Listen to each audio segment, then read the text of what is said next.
Hi friends, അസ്സലാമു അലൈക്കും. ബിസ്മി കിച്ചണിലോട്ട് എല്ലാവർക്കും സ്വാഗതം. ഇന്ന് നമ്മൾ ചെറുപഴം കൊണ്ട് വളരെ സിമ്പിളായിട്ട് വളരെ കുറഞ്ഞ ചേരുവകൾ മാത്രം വെച്ചിട്ട് വളരെ ഈസി ആയിട്ട് ചെയ്തെടുക്കാവുന്ന നല്ല ടേസ്റ്റി ആയിട്ടുള്ള ഒരു സ്നാക്കിൻ്റെ റെസിപ്പിയാണ് ചെയ്യുന്നത്. അപ്പോൾ എങ്ങനെയാണെന്ന് നോക്കാം. അതിനായിട്ട് ഇന്ന് ചെറുപഴം എടുത്തിട്ടുണ്ട്. 3 ചെറുപഴമാണ് കേട്ടോ ഞാൻ എടുക്കുന്നത്. ഇപ്പോൾ 3 എന്ന് പറയുമ്പോൾ ഇതൊരെണ്ണം അത്യാവശ്യം നല്ല വലിപ്പമുള്ള ചെറുപഴമാണ് എടുത്തിട്ടുള്ളത്. അപ്പോൾ നിങ്ങളുടെ അടുത്ത് ഇതിലും ചെറുതാണെങ്കിൽ ഒരു 5 വരെയൊക്കെ എടുക്കാവുന്നതാണ് കേട്ടോ. അപ്പോൾ ഇതൊരു ബൗളിലേക്ക് തോല് കളഞ്ഞിട്ട് ഇട്ട് കൊടുക്കാം. ചെറുപഴം എന്ന് പറയുന്നത് മൈസൂർ പഴമാണ് നമ്മുടെ ഇവിടെ പറയുന്നത്. ഈ ഒരു മൈസൂർ പഴത്തിന് പാളയംകുടം പഴം എന്നൊക്കെ പറയാറുണ്ട്. പല സ്ഥലങ്ങളിൽ പല പേരാണ് പറയുന്നത്. നിങ്ങളവിടെ ഈ ഒരു പഴത്തിന് എന്ത് പേരാണ് പറയണമെന്നുണ്ടെങ്കിൽ ഒന്ന് കമൻറ്റ് ചെയ്യണം കേട്ടോ. പിന്നെ ഇതിലേക്ക് ആവശ്യമായ പഞ്ചസാര ചേർത്ത് കൊടുത്തിട്ടുണ്ട്. 2 ടേബിൾ സ്പൂൺ പഞ്ചസാരയാണ് ചേർത്തത്. 1 ടീസ്പൂൺ ഏലക്കപ്പൊടി, 1 ടീസ്പൂൺ ചെറിയ ജീരകവും ചേർത്ത് കൊടുക്കുന്നുണ്ട്. ഇപ്പോൾ ഒരു പിഞ്ച് ഉപ്പും കൂടെ ചേർത്ത് കൊടുക്കണം. ഈ മധുരം ഒന്ന് ബാലൻസ് ചെയ്യാൻ ആവശ്യമായ ഒരു പിഞ്ച് ഉപ്പ് കേട്ടോ. ഇപ്പം മധുരം നിങ്ങളുടെ ടേസ്റ്റിനനുസരിച്ച് ചേർത്ത് കൊടുക്കാവുന്നതാണ്. ഈ പഞ്ചസാരയ്ക്ക് പകരം ശർക്കര പാനിയും യൂസ് ചെയ്യാവുന്നതാണ് കേട്ടോ. ഇനി ഇതിലേക്ക് നമ്മൾ ചേർത്ത് കൊടുക്കുന്നത് മൈദയാണ്. ഇതിന് പകരം നിങ്ങൾക്ക് ഗോതമ്പ് പൊടി വേണമെങ്കിൽ യൂസ് ചെയ്യാം. മൈദ ഉപയോഗിക്കാത്തവർക്ക് ഗോതമ്പ് പൊടി യൂസ് ചെയ്യാം. അപ്പോൾ മൈദയിൽ ചെയ്തപ്പോഴാണ് എനിക്ക് കുറച്ചും കൂടി ടേസ്റ്റ് കൂടുതലായിട്ട് തോന്നിയിട്ടുണ്ടായിരുന്നത്. അപ്പോൾ മൈദ ഉപയോഗിക്കുന്നില്ലെങ്കിൽ കുഴപ്പമില്ല, ഗോതമ്പ് പൊടിയും നമുക്ക് ഈ ഒരു റെസിപ്പി ചെയ്തെടുക്കാവുന്നതാണ്.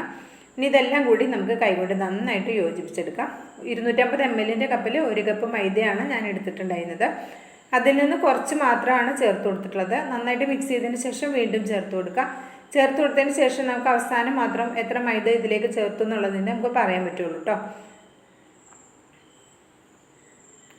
ഇപ്പോൾ എല്ലായിടത്തും നന്നായിട്ട് മഴയൊക്കെ പെയ്യുന്നൊരു സമയമാണല്ലേ. ഇനി ഇതിലേക്ക് ഞാൻ 1/2 കപ്പ് തേങ്ങ കൂടി ചേർത്ത് കൊടുക്കുന്നുണ്ട്. ഫ്രഷായിട്ട് ചിരകി എടുത്തിട്ടുള്ള തേങ്ങയാണ്.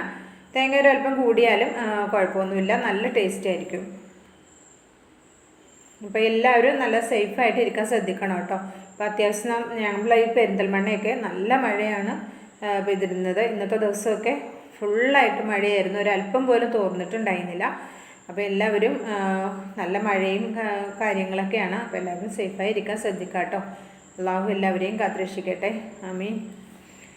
ഇനി ഇതിലേക്ക് മുഴുവനും ചേർത്ത് കൊടുത്തിട്ടുണ്ടായിരുന്നു. മൊത്തം ഇതിലേക്ക് ഞാൻ 1.5 കപ്പ് മൈദയാണ് യൂസ് ചെയ്തിട്ടുള്ളത്.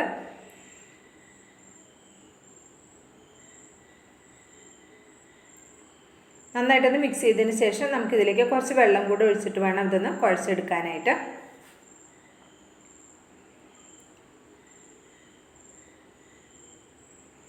വെള്ളം ഒന്നായിട്ട് ഒഴിക്കരുത് കേട്ടോ. 250 ml കപ്പിൽ 1/4 കപ്പ് വെള്ളമാണ് ഞാൻ എടുത്തിട്ടുള്ളത്, സാധാരണ പച്ചവെള്ളം. അത് കുറച്ചായിട്ട് ഒഴിച്ചിട്ട് നന്നായിട്ടൊന്ന് മിക്സ് ചെയ്തെടുക്കാം കേട്ടോ.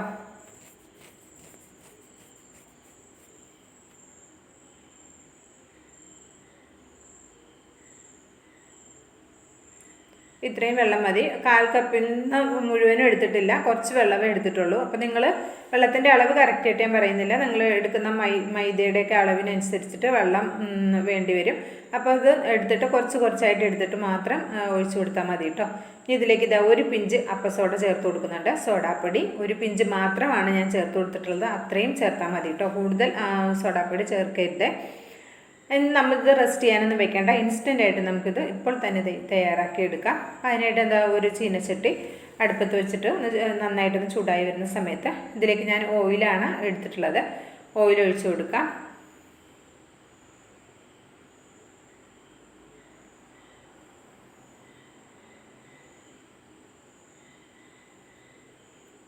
ഒരുപാട് ഓയിലിൻ്റെ ഒന്നും ആവശ്യം വരുന്നില്ല, കുറച്ച് ഓയിൽ ഒഴിച്ചാൽ മതിയാകും. നന്നായിട്ടൊന്ന് ചൂടായി വരുന്ന സമയത്ത് ഫ്ലെയിം ഒന്ന് കുറച്ച് കൊടുക്കുക. മീഡിയത്തിൻ്റെയും ലോയുടെയും ഇടയിൽ വെച്ചിട്ട് നമുക്കിത് ഫ്രൈ ചെയ്തെടുക്കാം. ഇത് ഒരുപാട് ഫ്ലെയിം കൂട്ടി വെച്ച് കഴിഞ്ഞാൽ പുറം പെട്ടെന്ന് ക്രിസ്പി ആകും, ഉള്ളു വേഗാതെയും വരും കേട്ടോ. അപ്പോൾ അതുകൊണ്ടാണ് പറഞ്ഞത് ഫ്ലെയിം ഒന്ന് കുറച്ച് വെച്ചിട്ട് വേണം നമ്മളിതൊന്ന് ഫ്രൈ ചെയ്തെടുക്കാനായിട്ട്. വളരെ പെട്ടെന്ന് തന്നെ നമുക്കിത് റെഡിയായി കിട്ടും. കഴിക്കാൻ നല്ല ടേസ്റ്റ് ആയിട്ടുള്ളൊരു സ്നാക്കാണ് കേട്ടോ. എന്നാൽ നമുക്കൊരു ചായ തിളക്കുന്ന സമയം കൊണ്ട് തന്നെ പെട്ടെന്ന് തന്നെ നമുക്കിത് റെഡിയാക്കി എടുക്കാൻ പറ്റും. കുട്ടികളൊക്കെ സ്കൂളിൽ വരുന്ന സമയത്തും കൊടുക്കാൻ പറ്റിയ നല്ല ഒരു അടിപൊളി സ്നാക്കാണ്. നല്ല ടേസ്റ്റാണ് കേട്ടോ. ഞാനിത് അധികം ഉണ്ടാക്കാറുണ്ട്. അപ്പോൾ എല്ലാവർക്കും കൂടെ ഇഷ്ടമായ ഒരു സ്നാക്കാണ് കേട്ടോ ഇത്. ചെറുപഴമൊക്കെ നമ്മുടെ വീട്ടിലുണ്ടാവും. ഇപ്പം നല്ല തണുപ്പായ സമയത്ത് ചെറുപഴമൊന്നും അങ്ങനെ വെറുതെ ആരും എടുത്ത് തിന്നൽ കുറവായിരിക്കും അല്ലേ. അപ്പോൾ ഇതേപോലെ ചെറുപഴമൊക്കെ പഴുത്തൊക്കെ ഇരിക്കുന്നുണ്ടെങ്കിൽ നമുക്കത് വെറുതെ കളയേണ്ട ആവശ്യമില്ല. ഇതേപോലെ നമുക്ക് റെഡിയാക്കി എടുക്കാം. നല്ല ചൂട് ചായയുടെ ഒപ്പമൊക്കെ നല്ല മഴ പെയ്യുന്ന സമയത്ത് നല്ല കോമ്പിനേഷനാണ്. അപ്പോൾ അത് ഇവിടെ ആയിട്ടുണ്ട്. ഇത് നമുക്കൊരു പാത്രത്തിലേക്ക് കോരി മാറ്റാം. ഇതേപോലെ നമുക്ക് ബാക്കിയുള്ളതും റെഡിയാക്കി എടുക്കാം.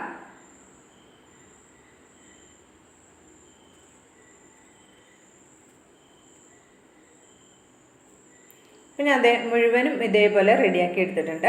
അപ്പോൾ വളരെ സിമ്പിളായിട്ട് ചെയ്തെടുക്കാവുന്ന നല്ല ടേസ്റ്റി ആയിട്ടുള്ള ഈ ഒരു അടിപൊളി സ്നാക്ക് ട്രൈ ചെയ്ത് നോക്കണം കേട്ടോ. കണ്ട ഫീഡ്ബാക്ക് അറിയിക്കാൻ മറക്കരുത്. ലൈക്ക് ചെയ്യാനും മറക്കരുത്. ബിസ്മി കിച്ചൻ എന്ന യൂട്യൂബ് ചാനൽ സബ്സ്ക്രൈബ് ചെയ്ത് കാണുന്ന എൻ്റെ എല്ലാ പ്രിയ കൂട്ടുകാരും ഒന്ന് സബ്സ്ക്രൈബ് ചെയ്ത് അടുത്ത് വരുന്ന ബെല്ലൈക്കൺ ഒന്ന് എനേബിൾ ചെയ്ത് വെച്ചാൽ നമ്മളിടുന്ന വീഡിയോസിൻ്റെ നോട്ടിഫിക്കേഷൻ ഞങ്ങളിലേക്ക് കറക്റ്റായിട്ട് എത്തും. ഇൻഷാ അല്ലാഹ് അടുത്ത നല്ലൊരു അടിപൊളി വീഡിയോ ആയിട്ട് വരുന്നതിലേക്കും എല്ലാവർക്കും നന്ദി, നമസ്കാരം.